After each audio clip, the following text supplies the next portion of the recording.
ladies and gents, Romie Reviews here. Please like, comment, subscribe. How to Get Away with Murder, Season 5. Oh my gosh. Who is it? Who's killed? It better not be who...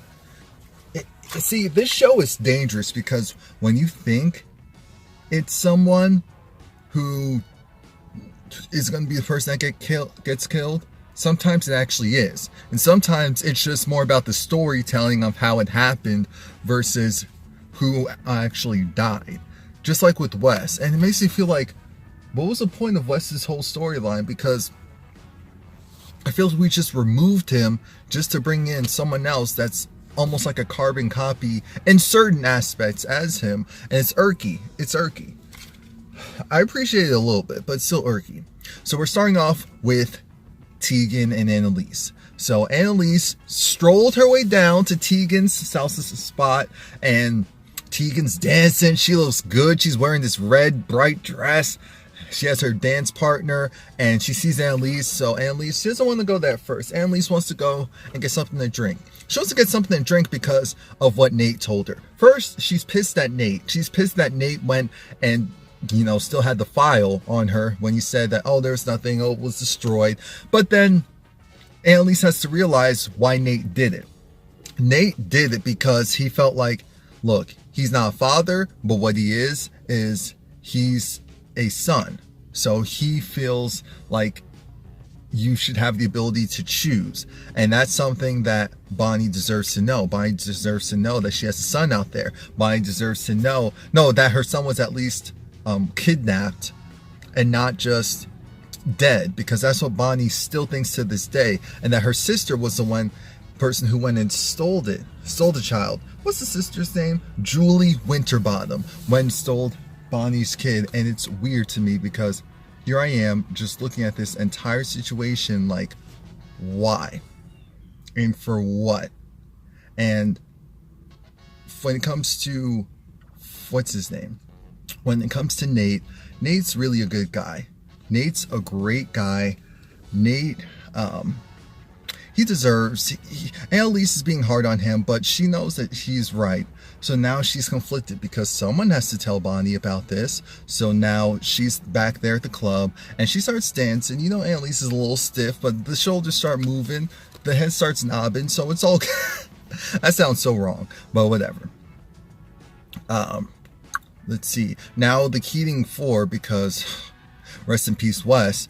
The Keating Four, they're getting ready, and Michaela is still out of it. Remember, Michaela went and drank. She's still out of it. That's when Laurel comes in. It's like, hey, what's going on? And Michaela's just like, look, I went to go to meet up with Asher. No, it didn't happen, but because Frank stopped me. Why is Frank there? Why do you think? Because Frank needs a life since you went and dumped Anyway, they're supposed to be having this pact, but today they have to go and get ready. So Asher is there, and I'm thinking, at least Asher's still friends with them. But the main reason why Asher's there is actually because of the wedding. I don't think Asher would have much to any contact with them if it wasn't for the wedding, since they're technically on opposite teams at this point. Oh, poor Asher. So now we get to Nate, his dad, and Annalise. They went to go and visit him because Nate's dad, he cleaned himself up, and now it's the time for them to figure, what in the, is that some spider was jumping all over me. What the mess is this? Anyway, the Lord. Ugh. They need to come up with this case of insanity. That's the only way they're going to get him out of jail. They need to convince the judge, not the jury. There's no jury this time. The judge that he couldn't have possibly known what he was doing at the time because he was in the hole. And when he came out, his heartbeat was, his heartbeat was a lot stronger. So they need to go and convince a judge that he did not mean to go and kill this guy, and he wasn't in his right frame of mind. An insanity plea, essentially. Let's see. And the worst part is Nate's father thinks that Nate can bring him home. To go from jail to go to his son's house, oh, what a blessing. The reality is he would have to go to a psych evaluation, and he'd have to probably stay there for a while. possibly forever. Is that spider come back? Anyway, Annalise needs to talk to Bonnie. She doesn't want to talk to Bonnie. Like I said, we know who Bonnie's sister is, and Nate's gonna actually go and visit the sister. I didn't say talk to the sister. I said visit. Frank, he's talking to the one. I'm not sure who the one is. At first I thought it was Nate, but now I realize, no, it's not Nate. So who is Frank talking to in regards to Gabriel? Who is Gabriel connected with? Why does this person know? Why does Frank know? Why? I'm so lost. I know we can't ever fully trust Frank, but what's going on? And then we have, let's see, Oliver knows about the whole Gabriel flip phone thing, but Frank plays it off. Frank plays it off as, look, Gabriel has a flip phone, cool, whatever. It's not him. I actually got someone else. I'm working with someone else. And most importantly, the reason why I'm looking up you guys is because Annalise has me go and look up everyone. I'm thinking, why would you go and tell Blabbermouth Oliver that? Because you know he's going to go run back to Connor and the rest of them and spill the beans. And now everyone's going to inquire about, so what does Annalise have on me? Even though I'm sure most of them already know. And then, but at the company, at Kaplan and Gold, there's a new client. The new client, her name is Ruth. And Ruth is, I didn't even have to look at me. Ruth is the CEO of this burger company. Apparently Michaela knows all about the burger company. Apparently Michaela actually used to work for the burger company, and when she needed a part-time job, and so she's like, oh my gosh, the CEO's here, I know all about her. Oh my gosh, I said Michaela. Oh my god, stop freaking out. Stop freaking out. What the heck? I'm telling you right now, this spider keeps jumping on me and all over me for dear life. I am fighting. I'm not the one. I'm not the one. Today's Friday. I'm trying to do this, get back to work. Anyway, Gabriel, this is why I normally do this at home. Gabriel, he feels a certain way because apparently she went, and this is the same company that mistreats, black and brown people, and there's lawsuits, defamation suits. Why are we supporting them? We're supporting them because they're $1 billion contract. Michaela gets it. So Annalise's boss says, oh, do you want to go and work on this case? Even though they're supposed to be working on, the case for Nate's father. So they're going to have to go find information to show that corroborates, okay, how an insanity plea, how could negligence, all of that accounted to this guy being killed, and that it not fully being Nate's father's fault. So that's going to take a lot. Let's see. Everyone has to look at Nate's dad's case. Nate goes to Bonnie's sister's house, and he actually...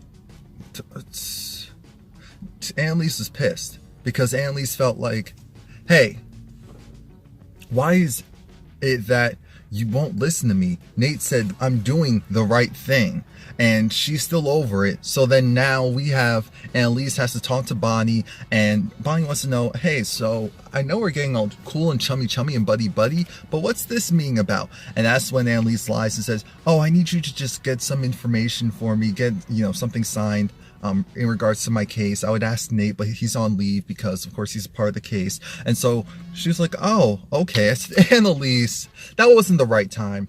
That really wasn't the right time. Annalise goes back to work, and because her boss tells her that she has to meet up with Ruth, but Annalise didn't want to go. She wanted Ruth to come to her, which is fine, but guess who had to go? Tegan. And Tegan had that look of, really? So I'm second fiddle.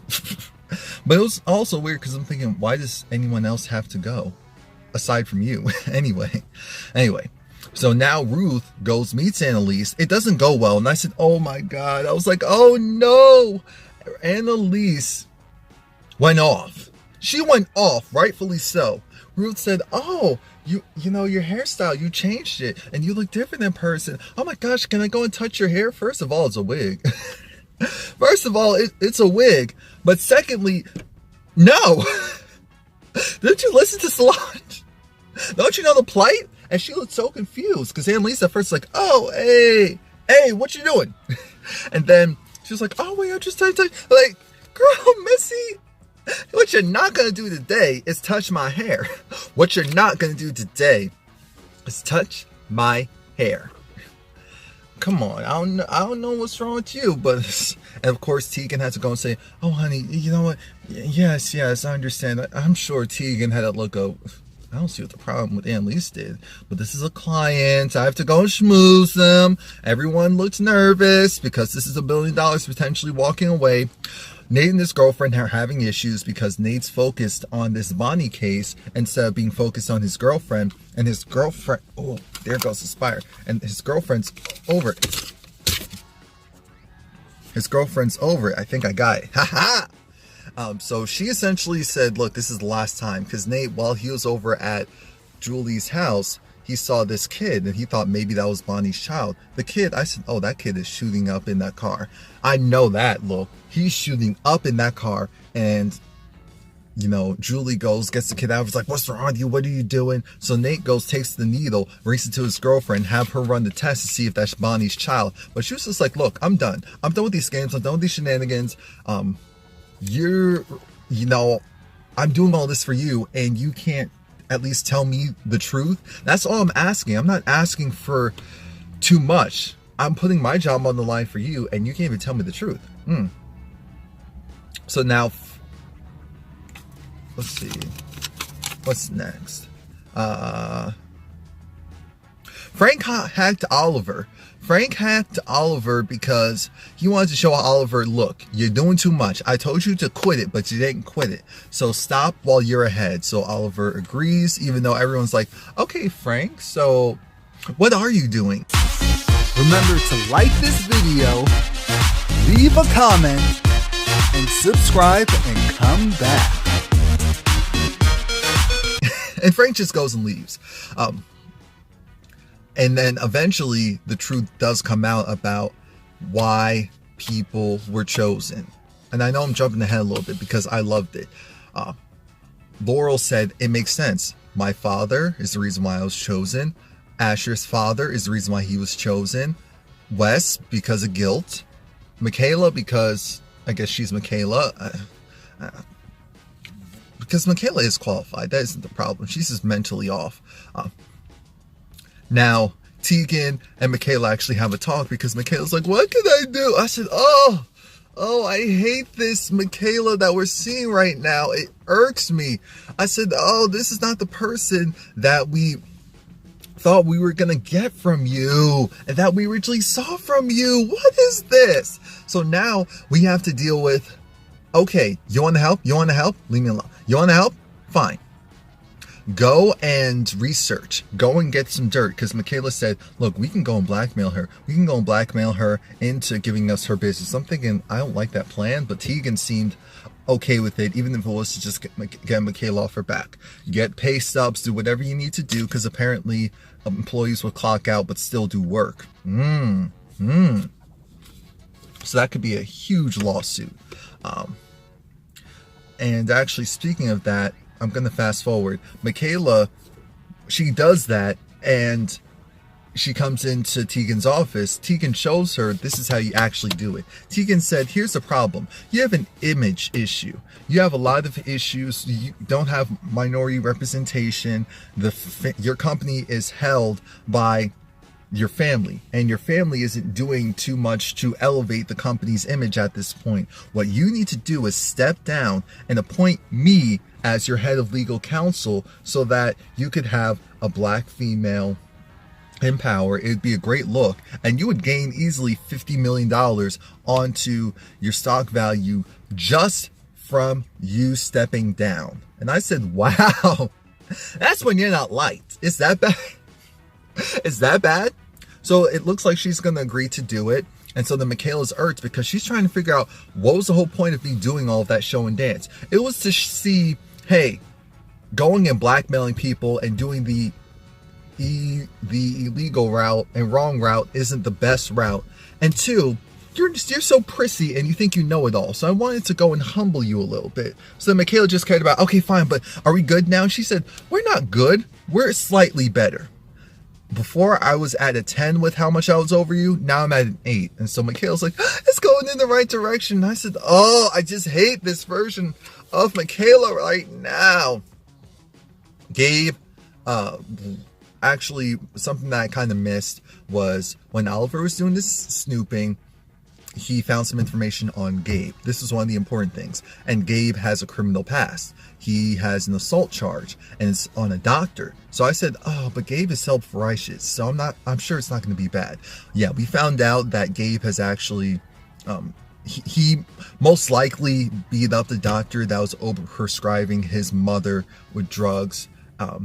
Because Gabe talked about how he and Laurel have something in common regarding moms. And I said, oh, is this their way of pushing Gabe and Laurel together? Because I'm not here for it. I'm not here for it at all. Protect the new, I'm not going to call him the New West. Protect Gabe for dear life from Laurel. He seems to be okay right now. So protect him from Laurel because, Lord, that's just the beginning of the end. Connor found out how he got his job. Yes. Annalise did go and tell the school to reinstate him because he flunked out. And I'm thinking, Connor, this is common sense. And Annalise tells the group that they won the case. They won the case. Everything is great with the world, except for, and Connor became second chair because it was a large part of his contribution. He was rallying people. He was focused on what mattered. And Annalise acknowledged that. But he doesn't care about that. What Connor cares about is going off on Annalise in her office in front of everyone with a closed door. But come on. It's not soundproof. Everyone heard it clear as day. He went off on her for 10 days, 50 nights, all because he was pissed that she lied to him. Because she lied to him. And he was like, after all the things I did for you, after all the... You couldn't at least tell me the truth. I'm a big boy. I can handle it. Oh, you're a big boy? First of all, no, you're not. You can't handle it. That's why I didn't tell you. I went to go and help you out because I felt like you deserved it. But at the end of the day, you flunked out. Are you stupid or are you dumb? How could you not realize that flunking out would mean that there was no possible way that they would just reinstate you just because they reinstated you and you need some type of help? And I gave you that help because I see potential in you. But your problem is you wanting validation in all the wrong places. Your problem is you're coming to me. You're stepping to me. I'm the person that goes to have to go and fix everyone's life. I'm the person that has to go and hug everyone and nurture them and build them up when I don't even have it for myself. So that's what I did with you. So all the things that you did for me, great, I appreciate it. So now you're here. But let's not ever get it twisted. I'm like the Dr. Martin Luther King in this mother. So don't you dare talk to me as if I'm some scrub. I'm the Alpha and the Omega. Don't try me. Don't try me. Don't do it. I said, oh. And then Annalise left her own office. I said, oh,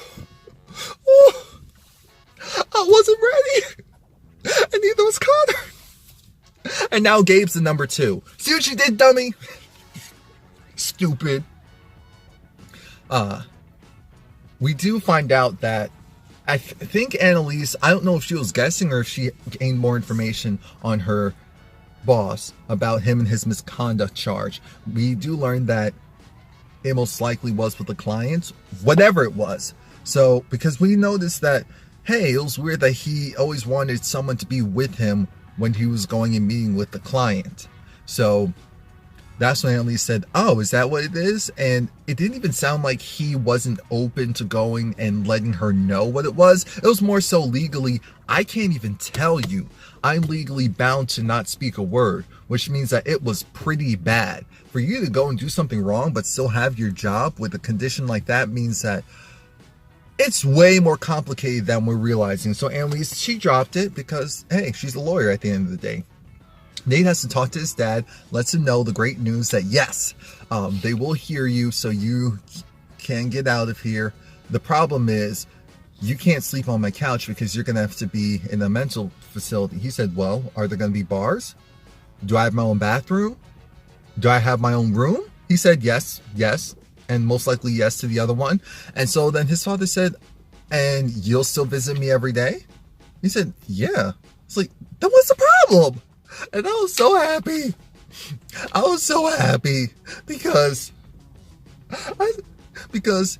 Nate's father was the one who made this happen. Annalise told him, hey, understand your frame of mind now, but you need to understand, you need to go back to how you were in the moment when you killed that guy. In order to get you off, you have to go and stick to this story. And the story was, when they're asking you about the killing, okay, you came out of the hole, your heart rate was exacerbated because you were, excited, you were out, and then this guy, you two were playing or doing something, and you started hitting him at some point, and next thing you know, you see his brains out all over the place, and you're just looking confused because there's 5 people on you. They're yelling, they're screaming, you don't get it, you don't understand why they're mad, they're upset. You just see this guy who you feel like you're supposed to know, but you don't really know who he is in the moment. And then the question was, were you aware of your actions, or something to that effect? And so then he goes and flips and says, in that moment, I was just thinking, I would like some chocolate cake. To show the insanity plea. And it worked. They believed him. I was so happy. Oh gosh. So Annalise, she went and bit the bullet, talked to Bonnie, told Bonnie, your son is alive. It looks like your sister took your son, and Nate has your file. He's always had your file. I didn't know he had your file until recently. I'm so sorry. And she was like, why would he do this to me? Why would he? It's like, because of his father. He figured that you have the right to know and the right to choose, and to at least know about your own child being alive. And so Bonnie was hurt. I don't remember ever seeing Bonnie that tore up, because it was in stages. Because the thing is, no, the child that Julie Winterbottom has now is not Bonnie's child. Because it's Gabriel. But we're trying to figure out, So Bonnie was so hurt. She was so hurt. She was crying. She was bawling. But Annalise said, this is your choice now. You can decide if you want to pursue, finding your child. We will find him. If you don't, Bonnie, I will not judge you, because I just want to be here to support you. And I was so glad that Annalise was there. But I feel like, dang, Annalise is supporting another person again. So now we see in present day, oh yeah, I forgot to mention that Gabriel was tasked to going down to the DA office and getting the information from Bonnie that Annalise requested. And that's when he meets Bonnie Winterbottom. He was like, oh, so Bonnie, so you're Annalise's assistant. So how come you quit? I said, excuse me, why are you nosy? It's none of your business. That's why. And that's exactly what Bonnie said. Asher was there, and Asher was irked because Asher, first of all, Gabriel was asking Asher for the stuff. He said, dude, why would I go and help out the person who took my slot? Well, he earned that slot. Sorry. He earned that slot. I'm just saying, Asher. I'm just saying. But now, it's the end of the episode. We see in present day, a month and a half later, we're still trying to figure out where's Oliver. We don't see Oliver, but we see Connor. Connor asked, hey, can you guys find Oliver? So they spread out. They're calling. And for some reason, Michaela decides to call Nate, and Bonnie has Nate's phone. And all I'm thinking is, why does Bonnie have Nate's phone? Why does Bonnie have Nate's phone? Why does Bonnie have Nate's phone? That's it. That's it. There was nothing more. There was nothing less. Why does she have Nate's phone? Because she went and hung up, or didn't let the call happen. And now I'm just wondering, so who's dead? Because we see Annalise at the very end. She has a mental breakdown. She gets in her apartment and she just falls to the floor and is crying, but it's that deep gut cry, because we know someone important died. That's all we know. And it better not be Nate, because when Wes died, we knew it was Wes that died earlier on, and we were just in denial the whole time and said, this is stupid, why would that happen? So that's it. Please like, comment, subscribe. Come back next week. Jeez. Remember to like this video, leave a comment, and subscribe and come back.